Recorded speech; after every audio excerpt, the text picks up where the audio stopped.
Hey, welcome everybody to Spirituality Adventures. We're glad you're tuning into this episode.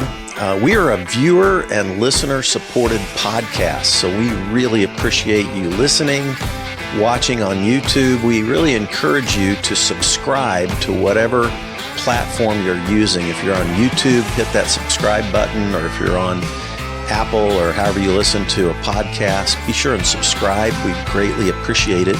Also, make comments if you like it and share it if you like it. We really need people to make comments and share the episodes that you like. And then also, if you're not already a supporter, we really would encourage you to go to spiritualityadventures.com and you can pick a tier, and we have bonus content for every type of giver. This is a nonprofit, so they're tax-deductible donations, but we do provide bonus content for those who are supporters. So be a part of the team, help support Spirituality Adventures, and we're so glad you're tuning into this episode. All right, hey, welcome everybody to Spirituality Adventures. Glad you're tuning into this episode. And today I have Colby Martin, and Colby is an author, a speaker, a pastor, a worship leader. And I have been trying to get a hold of Colby now for about 2.5 years, and it finally happened, finally connected. So thank you, Colby, for jumping on Spirituality Adventures and doing this interview today. Well, thanks for not giving up on me, Fred. We've just been letting the meat marinate for 2 years. Right, so it's now tender. We're going to just fall off the bone here. It's going to be a wonderful time. So thanks for having me. You bet. So I always like to start with just some of your background, your origin story, like where were you born, where you grew up? Give us a little bit of your family origin, your faith background, and sure. Take us into kind of like your post-high school career in church life. It sounds like, from what I've read from Clobbered, and what I've heard from snippets from here and there that I've gathered from your story. Yeah, good. So again, thank you. So I grew up in Oregon, a small town called Albany, Oregon, about 40,000 people or so. And I was the middle child of 3 boys. My dad comes from a long line of Baptists and Mennonites. And then my mom was a first generation Christian when she met my dad. And so we grew up going to church multiple times a week for choir practice and Sunday school and youth group. And that was our rhythm. It was called First Baptist Church in Albany, Oregon. So I'm a recovering Baptist. Okay. And my parents got a divorce around the time I was, 7, 8, 9. Memory's a little bit fuzzy, and it was also a long, drawn-out process, as my therapist can attest to. And so, upon the divorce, the Baptist Church, I think, back then this would have been the late 80s, early 90s. Divorce was still really like a big, scary thing, and so they didn't really know how to handle this family that had now been fractured. So there's a point where my mom tried to keep my brothers and myself going to that church for a little while after the divorce, but eventually I think she was just ready for a fresh start. And so she took us to a different church in town. And this was just kind of a generic evangelical church. And that was really my formative years, then in high school. And I tell you that because everything changed, but I would just go to youth group and go to church, but it wasn't really something I took all that seriously. But all of that changed for me, Fred, the summer going into my senior year of high school, when I accompanied my youth pastor and about 10 students. We drove from Oregon down the coast to Southern California, and we attended a week-long conference called SEMP, S-E-M-P, which stands for Students Equipped to Minister to Peers. And the idea of SEMP was that they would train high school students in the art of apologetics. And for the listeners who don't know, apologetics is a fancy word that means I'm right and you're wrong. So let me try to prove it to you. And they would train us in the morning on how to do like random street witnessing and just talk to people about Jesus and salvation. And then they would send us out 2 by 2 on the beaches of Southern California to just do random street witnessing to people. And I remember that first afternoon going out, interrupting people who were just trying to have a nice vacation on the beach and like interrupting them with, excuse me, do you know if you were to die right now, where you would go? Which is just the most abrasive, like disruptive question you could ask someone. Like, if you were to die right now, I'm like, oh, whoa, what's about to happen? Where would you go? And thousands of times, Colby. So anyway, yeah. And you look back at it now and it's like, man, it's so hard for me to connect with that version of myself who thought that was a good idea. And maybe I never thought it was a good idea. I don't know. But the point is I came back from that first I hear you. morning. Yeah, right. That first morning on the beach, and I got back to my room, and I remember falling down on the bed in the dorm room and just weeping. And, I'm kind of an easy cry now, but back then, I mean, I was not, I don't know. I don't remember the last time I would have cried before that. But I just felt so broken. And the only way I can describe it is that I felt incredibly exposed as a fraud, because I was out there telling people about how to have a relationship with God through Jesus when I really didn't have any of that myself to speak of. So I really felt this fracturing of who I was pretending to be with who I really was on the inside. And that sort of disintegration, not being integrated, ruptured me. It broke me in a way that I'd never experienced before. Mm. And there was this sense that I felt, and this is kind of how I would have described it back then. I might use different words for it now, but I'll just stay in the narrative. I heard God say to me, not in an audible sense, but in a way that I just sort of knew was happening. Essentially, I wasn't being invited to go down one of two paths. And one path was just the path that I was on, which was life was kind of all about me and trying to be cool and trying to bring all the attention to myself. And I could keep doing that, or I could use this moment as a turning point, right? Later, I would have the word repentance to kind of put on this experience where the metanoia, the changing of the mind, the changing of the direction, the reverse course. I could choose a different path and make my life about something more than just me. And at that time, I would have said, make my life about God, bringing glory to God. Mm-hmm. And for reasons that I'm not entirely sure, I guess we just call it grace. That's the path I chose in that moment. I decided, I want to make my life about more than just me. And so I used that week as a significant turning point in my life. Eventually, a couple nights later, I felt this calling to go into ministry, which, again, looking back, the cynical side of me is like, well, that's just because you were a sort of a charismatic, smart, popular kid. And so you were in a tradition that just awarded people that looked like you and talked like you. So of course you'd be a pastor. Like whether I actually had the gifts for it or tools for it, it was irrelevant. It was just like, here's a guy that fits the profile. So, maybe that's the only reason why I thought I'd be a pastor, but still I decided to be a pastor. And so I abandoned my plans to be a graphic designer back on the East Coast. And I enrolled in a Baptist college and got my degree in pastoral ministry and college. Yeah. And there I was on the path towards rising in evangelical, in that sort of subculture. And it was all set to be a really great leader in that world. Sure. What college did you attend? Well, at the time it was called Western Baptist College in Salem, Oregon. But shortly after I graduated, they changed their name officially to Corbin University. Okay. They wanted to appeal, I guess, to beyond just Baptists. So yeah, I remember I've heard of that school. Not super connected to it. Was it more of a independent Baptist, fundamental Baptist, or was it more of a? It was American Baptist, more of a liberal Baptist type school, or no? It was either. It wasn't Southern. It might have been like General GAR. Yeah, I don't know. It's been a minute, but it was definitely conservative Baptist. Yeah. Okay. Cool. So you had some coming out of college, you started into ministry as a worship leader. Yeah, that's right. Not a pastor, right? Yeah. Yeah.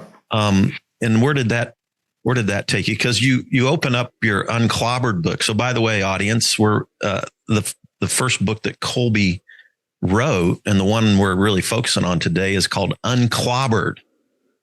And he's dealing with the 6, quote, clobber passages of the Bible that that we traditional Christians have used to call any kind of homosexual activity sinful, right? And so as I think my audience knows, I've interviewed a lot of people now over the last 3 years, and I pastor an open and affirming church now.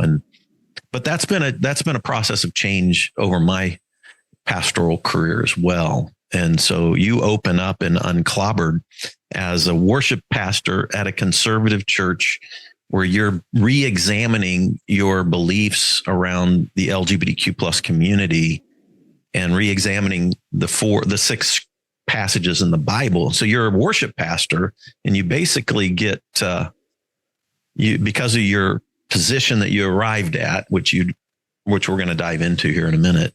You were asked to leave the church. So how did you get from college did you start right into ministry full time as a worship pastor?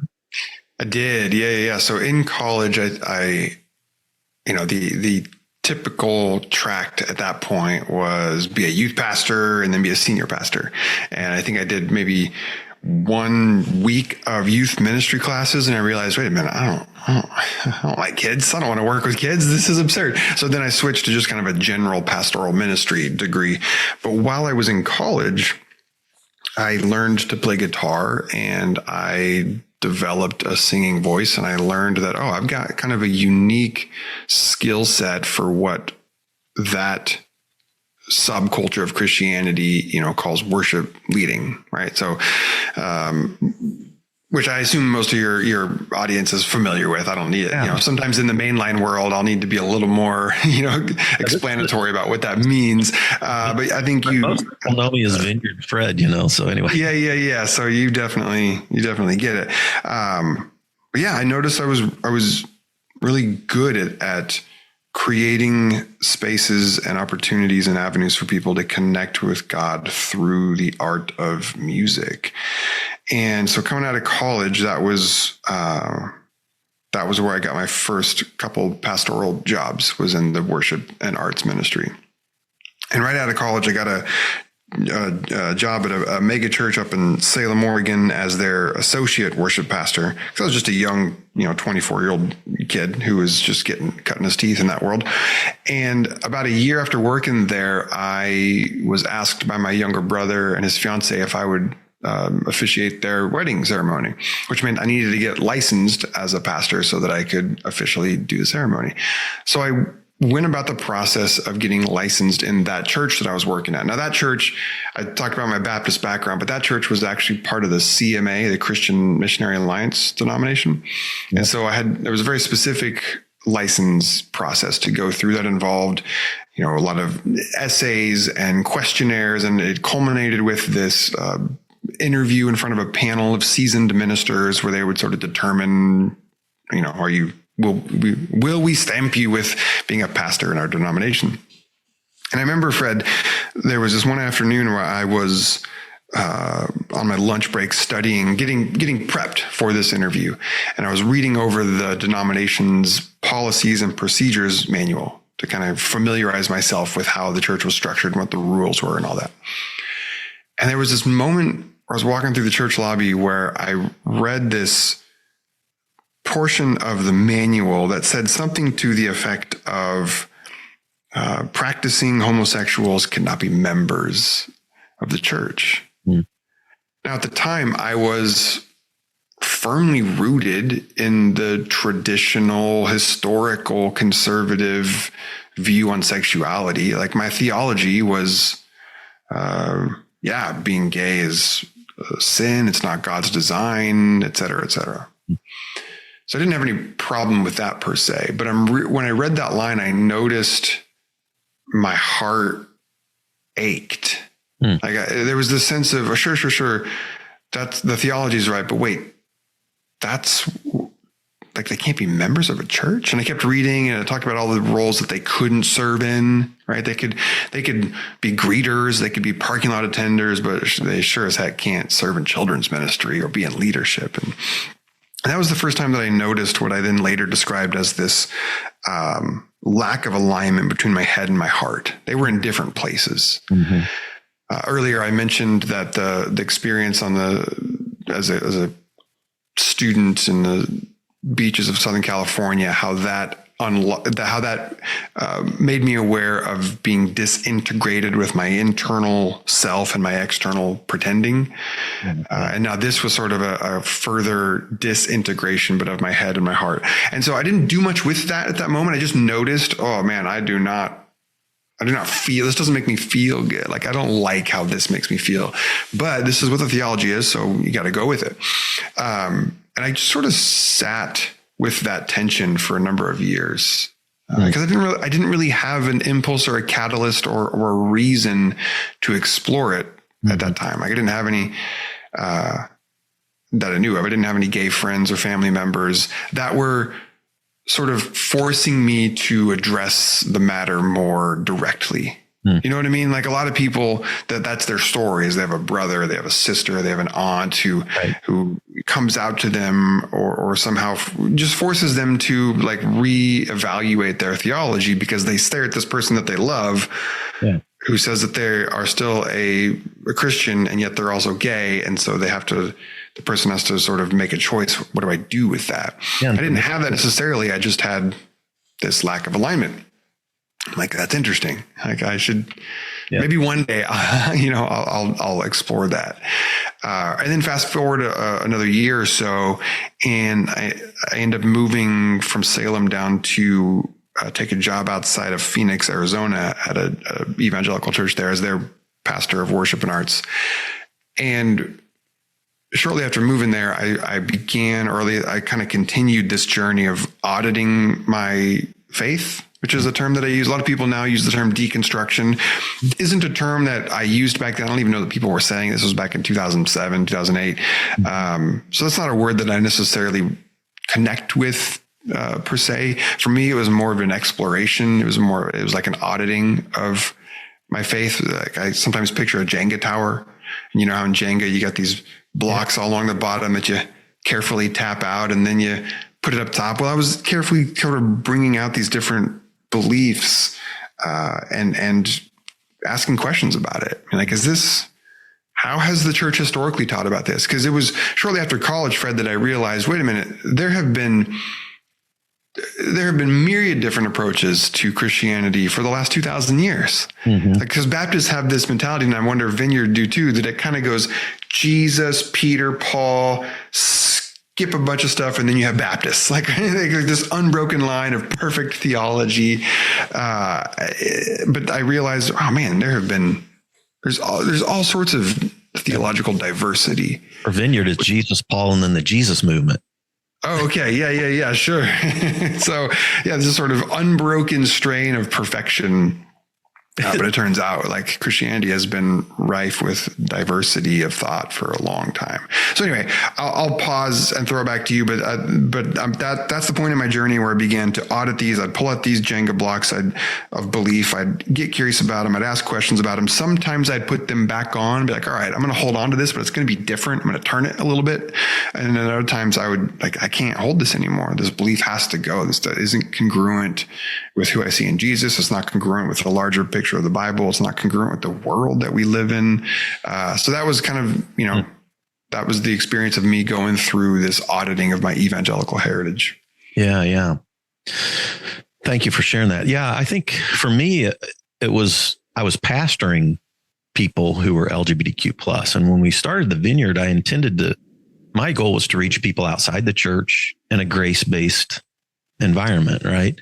In a non-traditional environment, rock and roll and the Bible and Jesus kind of all together. And so from day one, I had LGBTQ people in my church, but all of us were from conservative backgrounds. So we all thought it was sin, but I didn't think it was sin any different than my sin. So I wasn't going to not extend grace.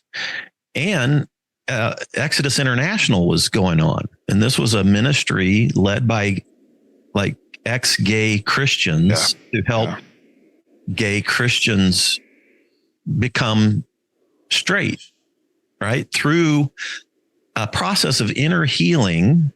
Yeah. That would, and once you got inner healed enough, the idea was that then you wouldn't be gay anymore, right? Mm-hmm. There's actually some good components to the inner healing. So I had my LGBTQ people in the early days of Vineyard in the 90s were a part of our leadership team with what we called groups that were leading relational healing and broken, relational brokenness stuff. Yeah. Of us thought if, and so they were leading the healing groups, right? And then after a decade, nobody really got straight. And then they it didn't work. Yeah. And then they hated themselves worse because they hadn't made any progress. Hardly. That's right.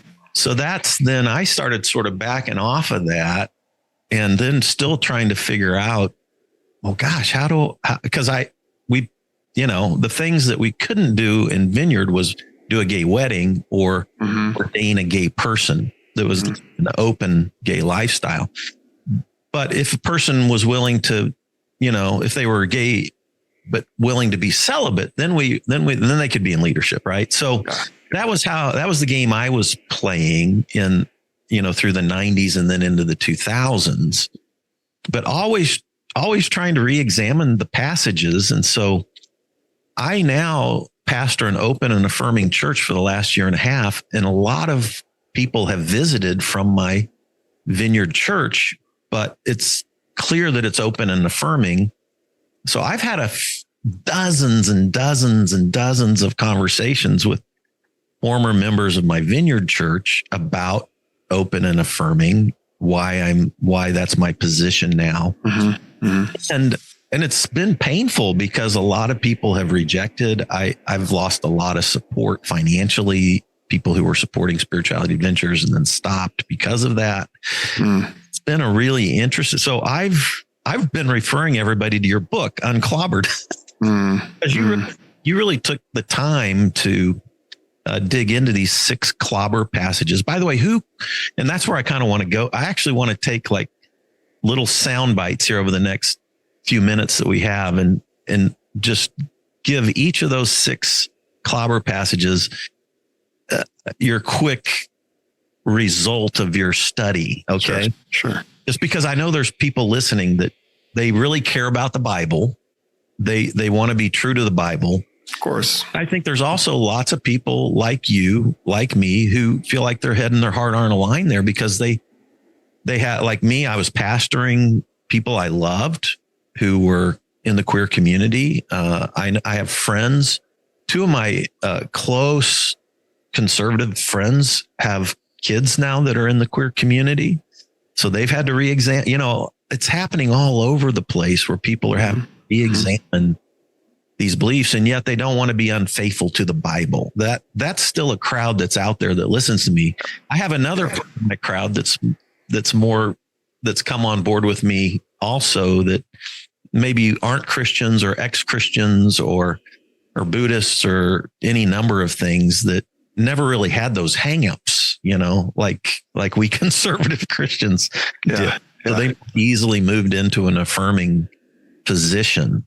But you've done a great job. Thank you for doing the book Unclobbered. And I love the way you kind of started with your own story and then dove into exegesis and then went back to your story and then dove into exegesis and then back, so it's a great job. Thanks for doing it. Fred. I think it's a good service to the Christian community. So yeah, let's do that. You were at this conservative church in Phoenix. You were leading your heart, your head, your heart weren't aligned. You started re-examining these clobber passages. Who coined the term clobber passages? I couldn't find it. Okay. I couldn't find it when I was doing my research. So yeah, there was a point when I was auditing these various components of my belief system and I can't remember the final impetus that pushed me toward addressing that tension. between my head and my heart that had existed for a number of years. But there was, for some reason I'm like, all right, I gotta figure out that one. And I didn't know going into my study, because prior to really looking into it, I think I did what most Christians do, which is just take some assumptions that have been passed on explicitly or implicitly, which is, the Bible's clear, homosexuality is a sin.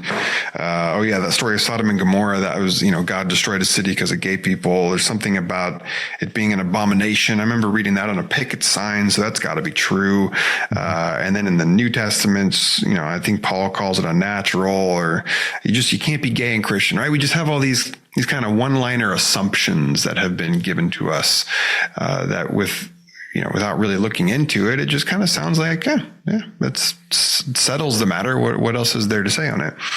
And so when I began to really look into the matter and decide for myself, I didn't know where the research was going to take me. Like, I didn't know if my head was going to come out on the other side convinced, the historical traditional perspective is correct. So sorry, heart, you're going to have to figure out how to get in line.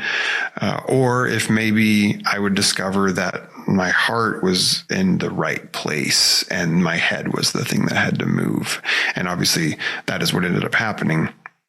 But in terms of where the term, so when I was studying this back in 2009 or 10, whatever it was, I remember coming across that term and it just intuitively I get what that's saying, and I also hate it, right? Because the idea is that these verses have been used, and I would say misused, to clobber, to really attack, to minimize, to demean, to dehumanize gay people for so many years.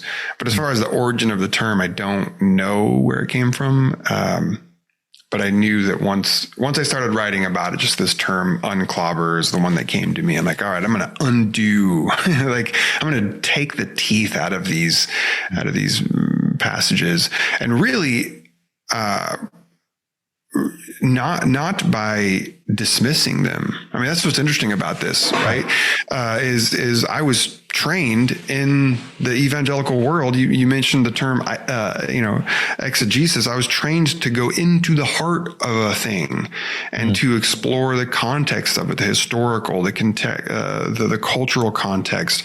I was trained how to look at the original languages and understand what, as best as we can, what the original intent of the authors were. So I was using the tools that I was trained in.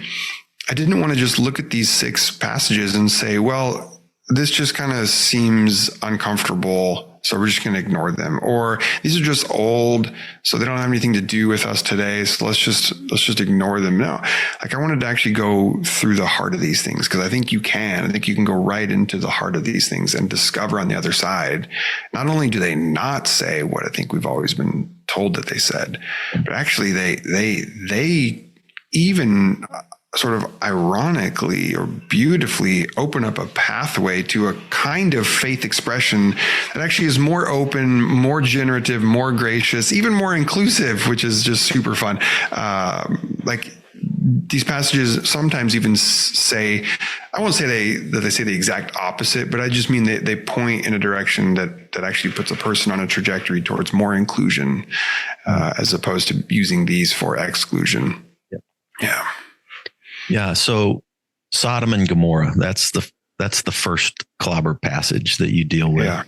Yeah. What is that about? Give us your short, because I want to tick down through each of these 6. For sure. Yeah. And I'll say it like this. In the ancient world from which these stories came from, there was a way to characterize sort of the goodness of a tribe of people. There was a way to paint the morality of a culture that looked like this. If you were good, essentially, then you were hospitable towards outsiders. And if you were wicked or evil, then you were not hospitable. You were, so it's a bit hard for us, or it's really hard for us in our modern sensibilities, especially because this word hospitality that I'll use, we tend to think of it as making sure that when guests come over, that we vacuumed the rugs, and maybe there's some nice music playing on in the background, and we've got drinks prepared and appetizers. Like, we think of hospitality in kind of this surface level way, but in the sense that these ancient cultures thought of them, it was like a deep provision for the outsider. It was a caring for others in a way that gave them humanity. This was really, really, really important. And so the ancient Israelite people, when they were set about the task of trying to illuminate to the world who Yahweh was, who their God was, they'd have these stories that had kind of been with them for a really long time as a way to articulate not only who their God was, but who they were called to be in the world. And I say all that because we actually have multiple versions of this kind of story from antiquity. And when I say this kind of story, I mean, we have multiple versions of stories where divine figures show up sort of clothed, as pretend humans to a well-known and well-established wicked city to see if there was anybody in the city worth saving, because the gods had decided that this place is so wicked that they were going to be destroyed. And so in these stories, there would be these individuals who showed hospitality and care to these divine figures dressed as humans, and they were the ones that got to be spared, whereas the rest of the city was destroyed. So in the book, I talk about Baucis and Philemon, which comes, from a different heritage of antiquity, and you read this story and it just sounds exactly like Genesis 19, Sodom and Gomorrah. And so the point here is that Sodom and Gomorrah in Genesis 19, this was like the ancient Hebrews version of this story. It was their way to talk about the call to be hospitable. And so in this story, which has nothing to do with sexuality, in this story, you have the character of Lot, who takes in these visitors, these angelic beings, right? He takes them into his home and provides for them and cares for them, gives them great hospitality, and is met in the middle of the night by all the men in the city who come to do what the men of Sodom did, which was exercise their authority and their power and their aggression.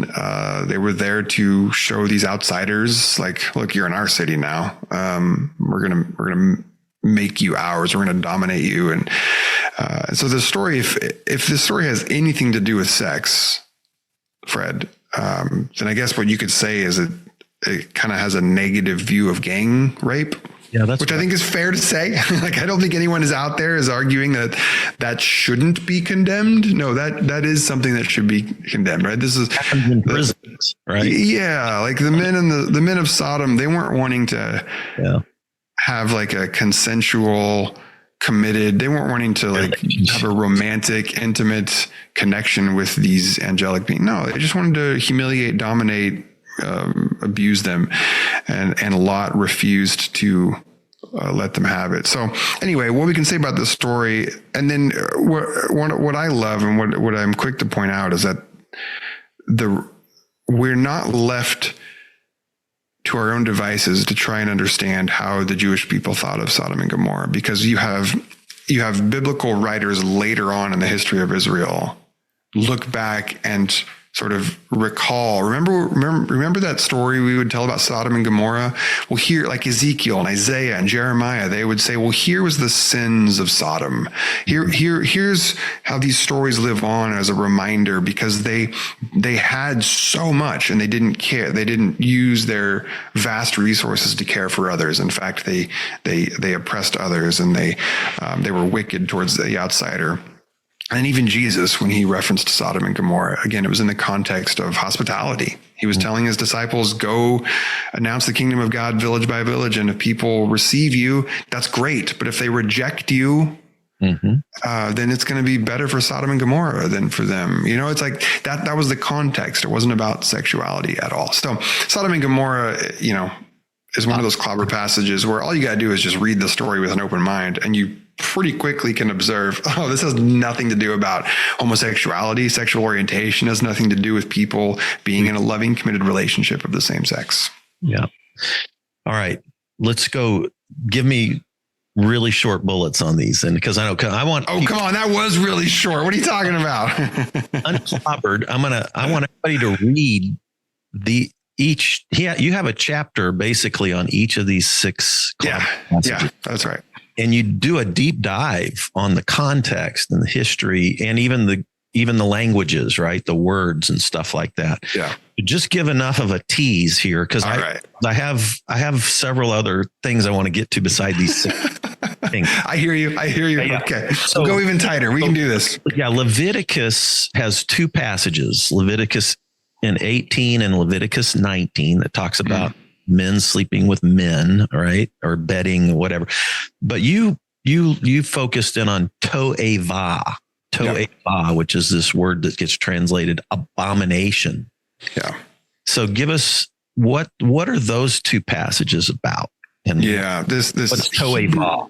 Yeah, this Hebrew word that gets translated into our English Bibles as abomination. I think that translation is actually what's abominable here, because I think that the English word abomination, it has synonyms like vile, gross, subhuman. Like, this is what abomination means. But tova does not mean those things. Like, that wasn't the usage of the intent or the purpose of this term.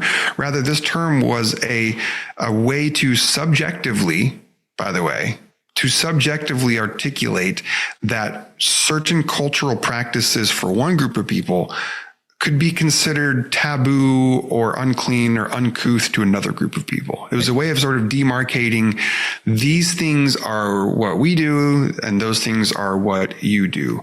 And for the Israel people, being separate, which is set apart, which is another way to talk about being holy, for them being their own distinct people group, that again, their calling was to illuminate who Yahweh was, to reveal to the world who their God was. For them, it was very important that they be set apart, that they be different than, in the context of when Leviticus was written, different than the Egyptians from whom they were just freed from, and different from the Canaanites where they were heading to, and for the promised land. Yeah. And so the book of Leviticus, which really was written for the tribe of Levi, so there's a sense in which you could say none of the book of Leviticus has anything to do with any of us, because none of us are tribes of, well, not none of us, but most of us are not tribes of Levi. And so in these passages where there's descriptions of thing after thing after thing that is described as tova, you notice that some of these things, they have a moral impetus to it. Like, don't sacrifice your children to Molech, to the foreign god Molech. Yeah, that's kind of immoral, right?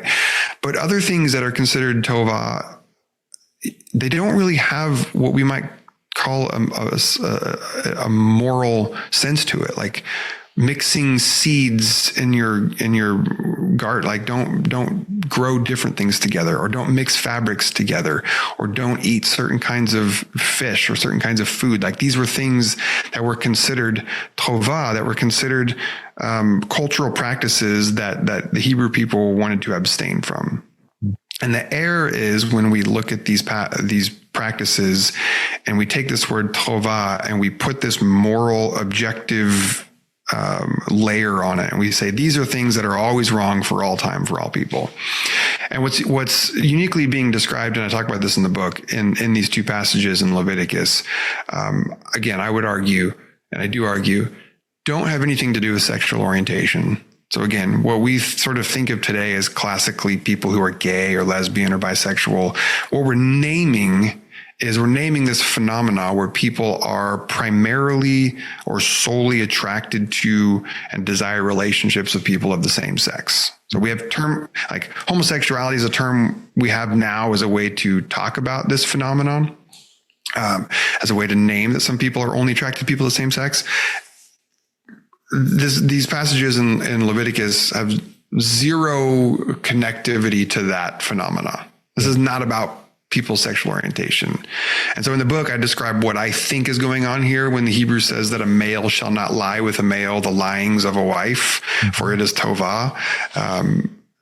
Again, first we look at tova. We're not even talking about this sort of objectively immoral thing. We're saying it's just culturally off limits for the Jewish people. And then even then, what is the actual thing that's being described?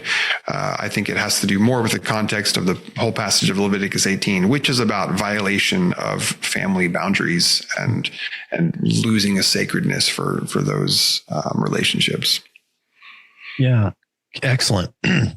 Go to the book, folks. Read the whole book, and particularly these passages. If you've ever wondered in your own heart, is the Bible really against, people's sexual orientation, who they love? Is that really what it's all about? These 6 passages, then go do a great job. So then let's jump to the New Testament. We've got the Romans passage, and then the 1 Corinthians 6, 9, and 10, and the 1 Timothy 1:10. Give us a quick summary of those New Testament passages.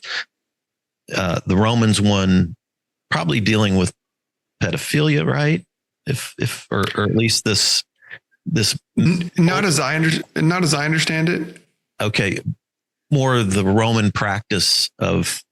Well, anyway, you describe what you see there, and then the other one is you dissect this word that's been translated homosexual.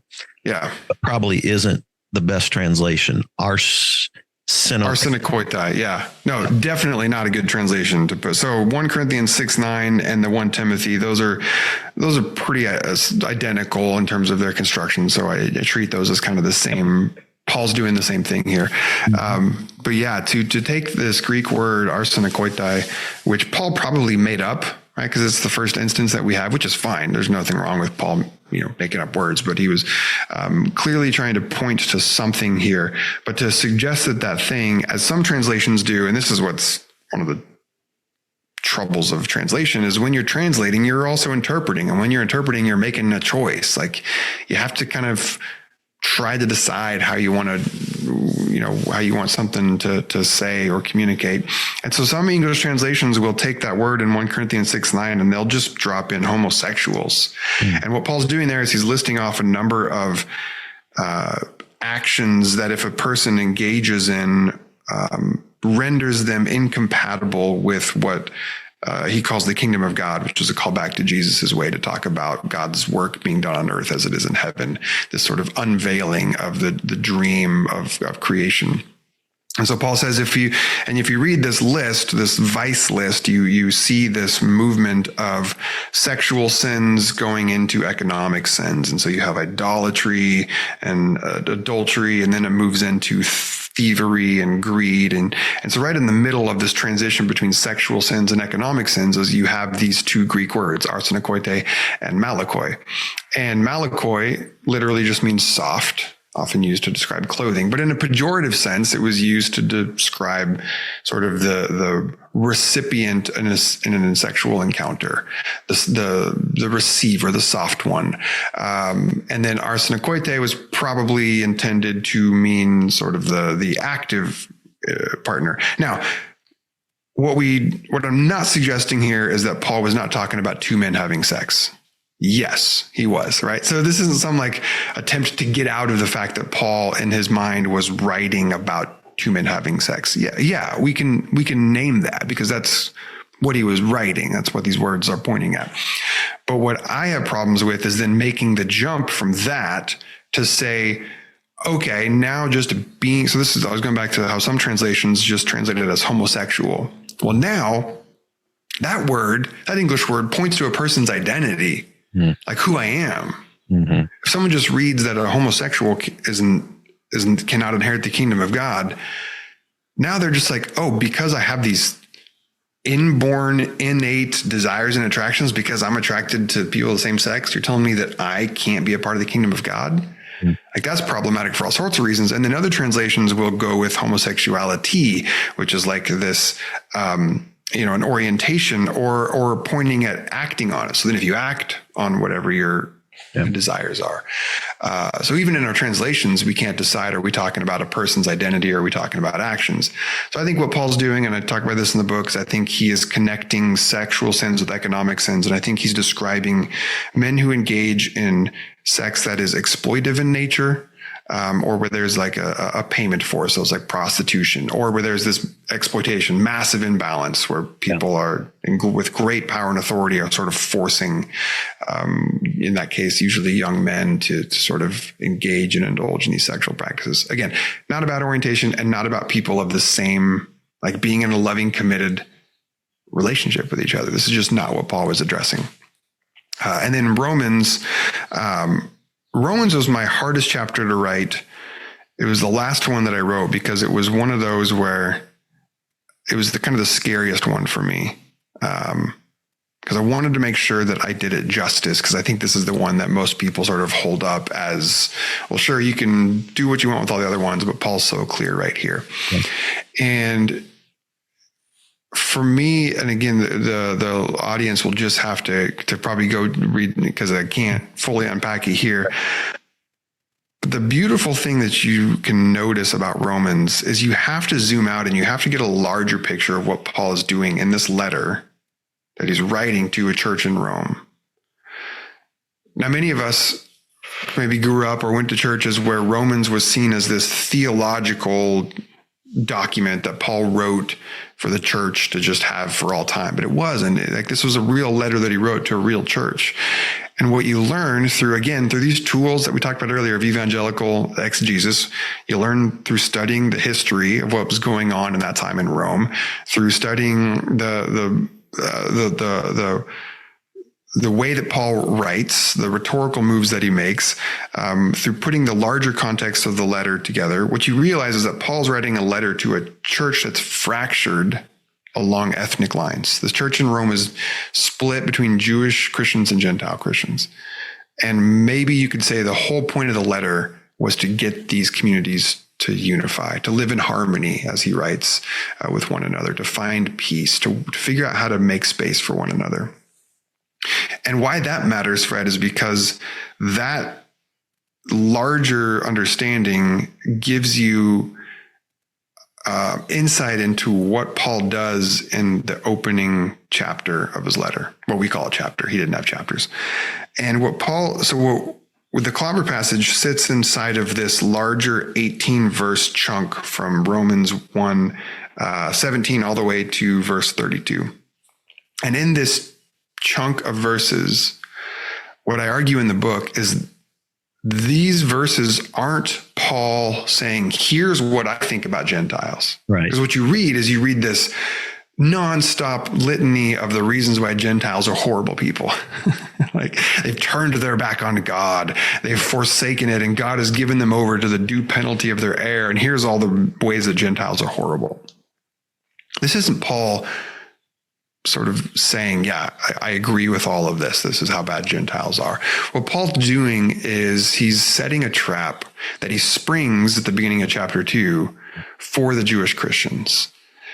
And what he's doing is he's bringing to the surface the prejudices that are held within many of the Jewish Christians at that time. These prejudices that Gentiles are inferior, that they are second class, that they are uniquely damaged goods, if you will.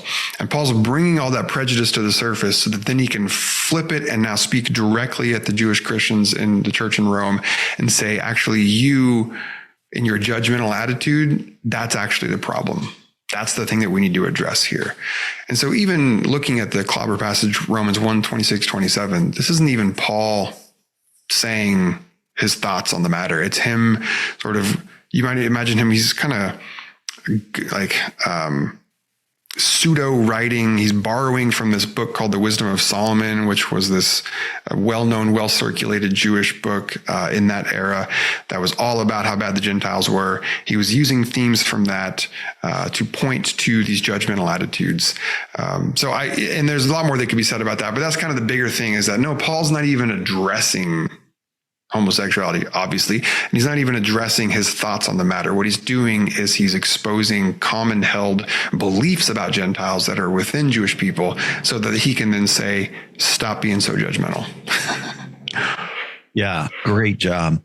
Well, and by the way, I haven't known too many worship leaders through the years who do such great exegesis. So, well, worship leading was for me it was a means to an end, right? Like the music for me, it was about connecting to God and getting to know Jesus. And so I've been a thinker and a writer long before I was a musician. I just happened to use music for a number of years as a way to make that connection.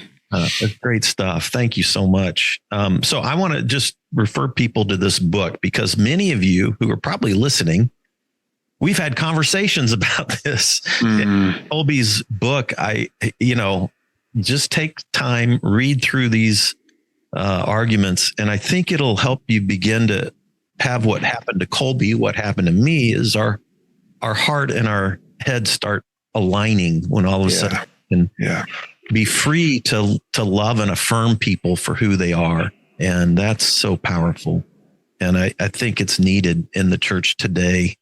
And I would ask all my conservative Catholic, conservative evangelical, and conservative Christians of all sorts and types to reconsider this, because we've done a lot of harm to the community. And and so that's our biggest heart, is to try to begin to undo, or at least begin a new beginning to where we have churches who are truly loving people at their deepest level and who they are. Thank you for that, Colby. So I'm curious, this book came out in 2017, I think. In that 16. That's 2016. And a lot's happened in your life since then. The book kind of ended sort of with this: you're starting a new church in San Diego, and there's a lot of idealism, and man, we've found a place to belong. Yeah. And a lot's happened since then, 2017. Well, give me one or two or three things that have changed for you since you wrote Unclobbered in your story. Yeah. So the book came out in issue of Unclobbered, but it could also relate to your bigger trajectory, and maybe what, if we do another interview on your new book, The Shift, that gets us into some of that as well. Right. Yeah. Because you could have wrote Clobbered as a conservative Christian who remained a conservative Christian. Right.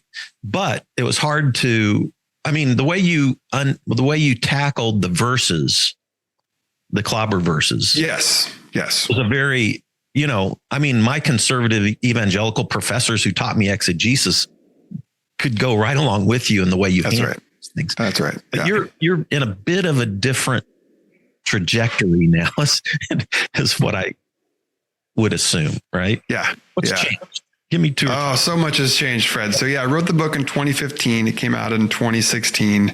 And that was 2 years into a church that we started here in San Diego back in 2014 called Sojourn Grace Collective. And that was our attempt to really experiment with, can we create a community of people organized around and committed to a shared value of living in the way of Jesus and practicing things like compassion and kindness and mercy and grace. We were affirming and inclusive from day one. That was never a question, but can we build a faith community around that also holds space for all kinds of diversity of thought, and belief, and where we didn't have a traditional belief statement. If you went to our church's website and you went to about us and what we believe, we would list things that we believe about you. We believe that you are a loved child of God. We believe that you are good and beautiful, right? So we started that in 2014, and we just closed that about a year and a half ago. So ultimately, after about almost a 9-year run, we closed it down. The headline for that is we kind of just didn't survive the pandemic. We went virtual for 2 years, found a really cool way to do ministry online and really expand our reach in many ways through doing virtual church. But ultimately, our board wanted us to get back to meeting in person, which I understand. We were a local church. And what we discovered is that the obstacle to building the church back in-person model was just too great. It would have felt like starting over again. And at that point, I'd been a pastor for 20 years. I just didn't have it in me to start over again. And so we just did the compassionate thing, and we said, let's put this to rest. It was a beautiful, we live in a culture where anything that ends is seen as a failure. And I just think that's so absurd because, first of all, everything ends. Like, we know this, nothing lasts forever. So therefore we can't just call things that end a failure. And that was also, but more to the point, those 9 years of doing that church was the greatest ministry of my life. I mean, it was unbelievable, the number of lives that we touched and people that were transformed as a result of this work. So I'm not doing that anymore. For the first time in 20 years, my Sunday mornings are open. So I've been doing a lot of traveling actually now, a lot of traveling and speaking and getting to visit faith communities around the country, which has just been a huge gift and a huge blessing. Not only does it allow me to still preach from time to time, which I love, but it gets me like in the pews with people and like getting to still do some of that pastoral work that I love so much. But yeah, the world that I move in now is often called progressive Christianity, which I think is a helpful term in some ways. It was more helpful, I think, 4 years ago. I think it's less helpful now because this term progressive has so much political and ideological baggage to it that doesn't always do a great service to, I think, the kind of faith that myself and many of us are talking about. But to be progressive now is at least to be inclusive of LGBTQ people. It's at least to be egalitarian insofar as men and women are equals. It is at least to acknowledge that there is that science is a friend to faith and not an enemy, right? That if something is true in psychology and biology and anthropology, like these are all truths that can be held within the larger truth of whatever it means that there is a God. And then to be progressive also means that we think that the best days are in front of us, right? We're not trying to go backwards to some magical period in time in the past, but we're like, no, we can continue to create a world that is more compassionate, more kind, more just, more generous. And so I want to be a part of that movement. So that's a lot of what I do now. I still write a ton online. People can find my work online. Working on the next book and traveling and speaking and who knows what's next? Because the other big thing I people may not know about me, which is fine. Why would they? But right about the time that we closed our church, also my marriage of 19 years ended. Mm-hmm. So I'm, the last year and a half, almost 2, has been for me a exploration of identity. Mm-hmm. Who am I if I'm not Pastor Colby? Who am I if I'm not husband Colby? Who am I if I'm not Father Colby? Which obviously I'm still father to my kids, but not at the same level anymore, right? I don't live with them full time anymore. So my life has been radically altered in the last couple of years. And I don't know, it's terrifying and also really exhilarating at the same time, because at the end of the day, I'm still a loved child of God. Nothing I can do about that. And that's good news. I felt like an atheist in 2019 when I, lost pretty much everything except my life. So the darkness of those days still haunts me, but I did hang on to God. I kind of rethought all of that, probably more of a process, certainly open relational process type concept of God, and always lean that way. I was never a Calvinist, but but then also the mindful meditation has been really helpful for me. And so I was always a broad reader. I was always a good thinker. I always gravitated, even though I'd had a radical conversion at 16 and felt called to be a pastor at the age of 16. So that's identity for all these years. And then all of a sudden it wasn't. And I don't even have any kids, Colby. So like a 37-year marriage ended, no kid, no church, The church I'd spent 30 years building is gone. I mean, gone for me. Yeah. Right. Yeah. But, and then trying to reemerge in all of that, and who am I and what am I? And that's been a process. And I just decided to be honest with everybody about it. So you can read my blogs and listen to the podcast, and it's been a crazy thing. So for different reasons, I had a meltdown that totally different than you, but in terms of some of the challenges of that, I can certainly connect at least to the identity challenges. Things like that.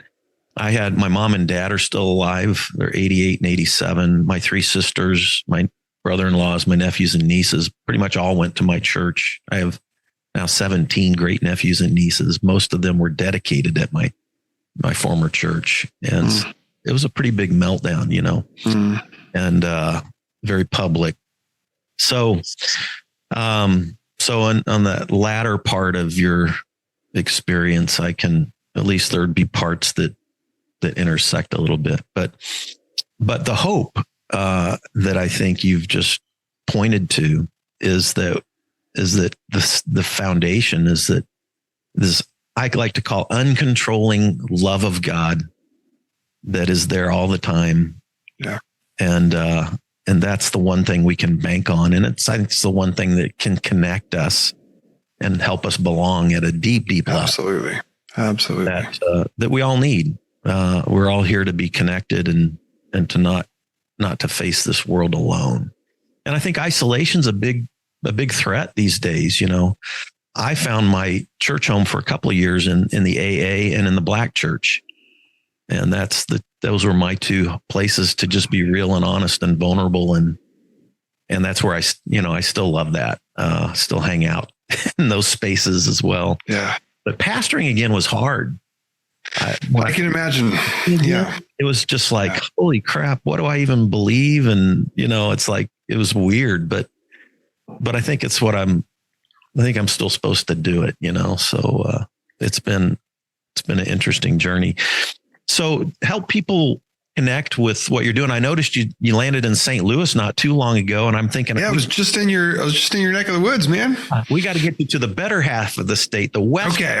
Oh, shots fired. Way better. I mean, you can't be hanging out with those Cardinal fans. You got to get with the Chiefs. Like Mahomes is really cool right now. Like Kelsey and Taylor Swift and Mahomes. How can you? Now, explain to me, Fred, how come you went from, you can't hang out with those Cardinals fans, and then instead of going to Royals, which would be the natural, you skipped right over that and went to the winning program. Interesting move you made there. I saw what you did. We won the World Series in 2015. It took us 50 years after 85, then 15, then now it's like, yeah, we're at the bottom of the barrel again, losing 100 games a year and like, oh crap, So yeah, Chiefs, way to go, Chiefs. No, I'd love to make it to Kansas City someday for sure. And how do people connect with you? Tell what's your Instagram, your website, your books, Unclobbered and The Shift are the 2 books. Yeah. Go to Amazon there. Sure. Your website is what? Yeah, my website is colbymartinonline.com. Really, you can just Google my name and I take up most of the front page because the name's kind of unique. There was a guy last year who was like convicted of this really, really horrible crime. So for a while there, like his story was populating the front page of Google, but I think the universe has recalibrated a bit, and that story has gone away. Thankfully, I'm like, oh, that's embarrassing. No, not the same guy. So yeah, you can just Google my name, and it'll take you to anywhere you want. My website, Instagram, my Substack. All my writing right now is over on Substack at perspectiveshift.co. And I publish several articles a week as I'm writing about all sorts of topics these days. Cool. I am going to be at the Persuade conference in Denver in April here in a few weeks with the After Deconstruction. It's, I think Tripp and Tom Ward are going to be there. Oh, great. Yeah. Chapter in that book that's coming out on the open and relational book. I can't remember. I think it's called Persuade, but it's a kind of open process sermons and stuff like that. Very cool. Then I'm writing a memoir, and then I'm going to be at Wild Goose this summer and probably the beer camp in the fall. Great. So maybe our paths will cross. And absolutely. I've been thinking, I'm really connected with the DOC now in Kansas City, and the regional overseer is a dear friend and been very supportive of my journey here over the last 4 or 5 years. And I definitely would like to get you and maybe Stan Mitchell, Paula Stone Williams to city and do some kind of a conference or something like that, because it's needed. And there's still people wrestling with all these issues. It's true. We've kind of moved past, once you kind of work through it all and you take the hits and make the sacrifices for your beliefs, you find a new crowd, right? But still, I still have a lot of people who are listening and following and wrestling with these passages still. So thank you for taking the time. And do this. To that point, you're exactly right. This book on Clobber it sells more each year than the year before it. No, right. Wow. I would have thought that we would have hit this kind of turning point. We just haven't yet. there's still majority of churches are still non-affirming, and therefore a majority of Christians are still non-affirming. So there's still the harvest is plenty, man, but the laborers are few. So I'm so grateful for you and for your work. And yes, if you ever want to organize or rally something happening in your part of the world, I'll be there in a heartbeat. If nothing else, just because I got to come taste some Kansas City barbecue. It has to happen. Right. Exactly. All right. Well, thank you for being on Spirituality Adventures. Thanks for everybody tuning in, and we will see you next time. Thank you, Fred. Hey, you made it to the end. Thanks for listening all the way through on this episode. By the way, if you're not already a supporter, go to spiritualityadventures.com, sign up for one of our monthly supports, and you will receive our bonus content. You'll receive lots of interesting information about our guests. Many of our musicians will do special bonus songs and record a song. So I want to encourage you to do that. Thanks for listening. Thanks for watching. Be sure and subscribe. Be sure and share any of the episodes that you like. And be sure to make comments if you like them as well. This helps us get Spirituality Adventures out there to more listeners, more watchers. So whatever platform you're using, subscribe, like, share, make comments, and go to our website, sign up for our team, and be a part of the team support. Thank you so much, and we'll see you next time.